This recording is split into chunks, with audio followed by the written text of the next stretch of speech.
یہ تقریباً 1957 عیسوی کی بات ہے کہ فرانس میں کہیں ایک رہائشی عمارت کی نکڑ میں ترکی کے ایک 50 سالہ بوڑھے آدمی نے چھوٹی سی دکان بنا رکھی تھی۔ ارد گرد کے لوگ اس بوڑھے کو انکل ابراہیم کے نام سے جانتے اور پکارتے تھے۔ انکل ابراہیم کی دکان میں چھوٹی موٹی گھریلو ضروریات کی اشیاء کے علاوہ بچوں کے لیے چاکلیٹ، آئس کریم اور گولیاں، ٹافیاں دستیاب تھیں۔ اسی عمارت کی ایک منزل پر ایک یہودی خاندان آباد تھا جن کا ایک 7 سالہ بچہ جاد تھا۔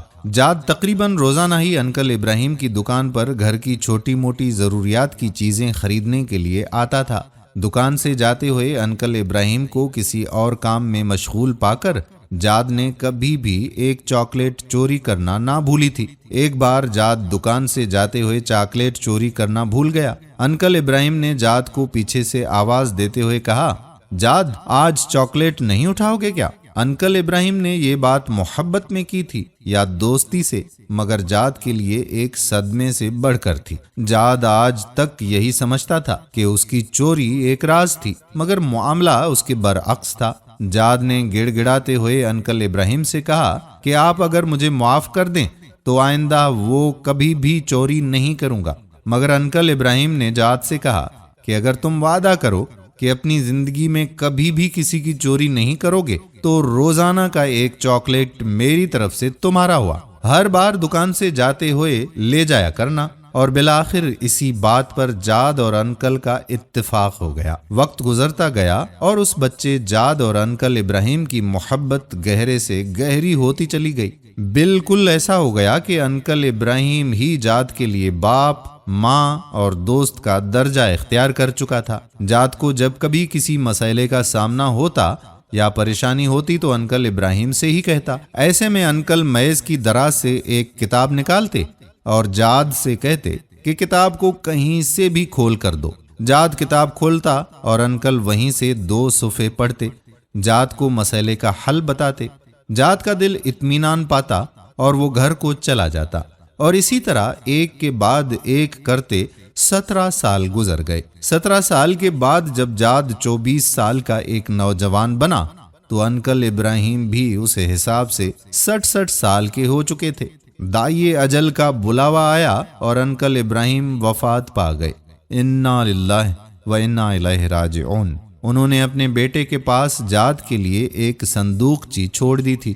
اس کی وصیت تھی کہ اس کے مرنے کے بعد یہ صندوقچی اس نوجوان جاد کو تحفے میں دے دی جائے۔ جاد کو جب انکل کے بیٹوں نے صندوقچی دی اور اپنے والد کے مرنے کا بتایا تو جاد بہت غمگین ہو گیا، کیونکہ انکل ہی تو اس کے غمگسار اور مونس تھے۔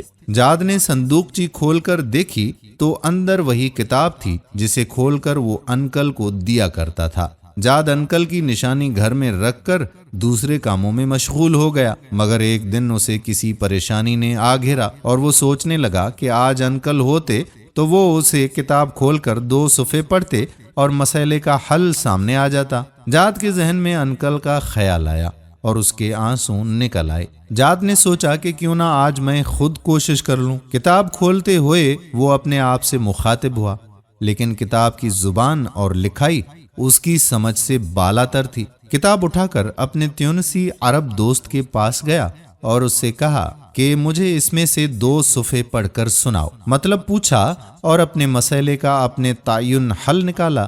واپس جانے سے پہلے اس نے اپنے دوست سے پوچھا کہ یہ کیسی کتاب ہے؟ تیونسی نے کہا کہ یہ ہم مسلمانوں کی کتاب قرآن ہے۔ جاد نے پوچھا کہ مسلمان کیسے بنتے ہیں؟ تو اس نے کہا کہ کلمہ شہادت پڑھتے ہیں اور پھر شریعت پر عمل کرتے ہیں۔ جاد نے کہا تو پھر سن لو، میں کہہ رہا ہوں اشہد اللہ الہ الا اللہ و اشہد ان محمد رسول اللہ۔ جاد مسلمان ہو گیا اور اپنے لیے جاد اللہ قرآنی کا نام پسند کیا۔ نام کا اختیار اس کی قرآن سے والہانہ محبت کا کھلا ثبوت تھا۔ جاد اللہ نے قرآن کی تعلیم حاصل کی، دین کو سمجھا اور اس کی تبلیغ شروع کر دی۔ یورپ میں اس کے ہاتھ پر 6000 سے زیادہ لوگوں نے اسلام قبول کیا۔ ایک دن پرانے کاغذ دیکھتے ہوئے جاد اللہ کو انکل ابراہیم کے دیے ہوئے قرآن میں دنیا کا ایک نقشہ نظر آیا۔ جس میں بر اعظم افریقہ کے ارد گرد لکیریں کھینچی ہوئی تھیں اور انکل کے دستخط کیے ہوئے تھے۔ ساتھ میں انکل کے ہاتھ سے ہی یہ آیت کریمہ لکھی ہوئی تھی، جس کا ترجمہ ہے اپنے رب کے راستے کی طرف دعوت دو، حکمت اور عمدہ نصیحت کے ساتھ۔ جاد اللہ کو ایسا لگا جیسے یہ انکل کی اس کے لیے وصیت ہو، اور اسی وقت جاد اللہ نے اس وصیت پر عمل کرنے کی ٹھانی، اور ساتھ ہی جاد اللہ نے یورپ کو خیر آباد کہہ کر کینیا، سوڈان، یوگنڈا اور اس کے آس پاس کے ممالک کو اپنا مسکن بنایا۔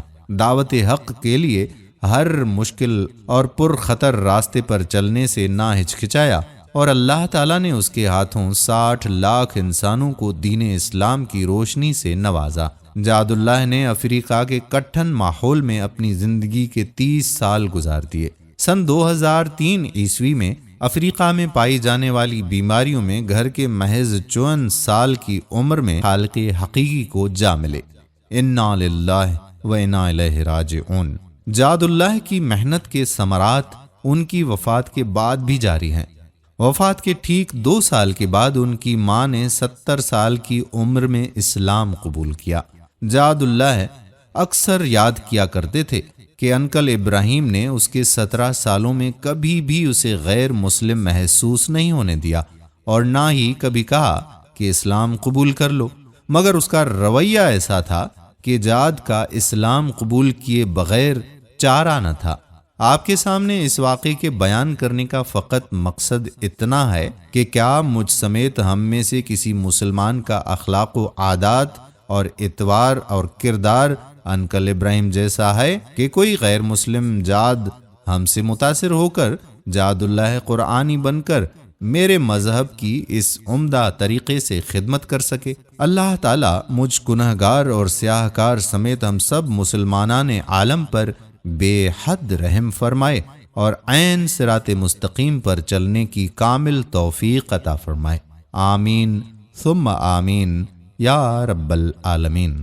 دوستو، ہم امید کرتے ہیں کہ ہماری آج کی ویڈیو بھی آپ کو پسند ضرور آئی ہوگی، اور اپنے دوستوں احباب کے ساتھ اسے شیئر بھی ضرور کریں گے۔ آنے والی ویڈیو تک اپنے میزبان قادر بخش کلہوڑوں کو اجازت دیجیے۔ اللہ حافظ۔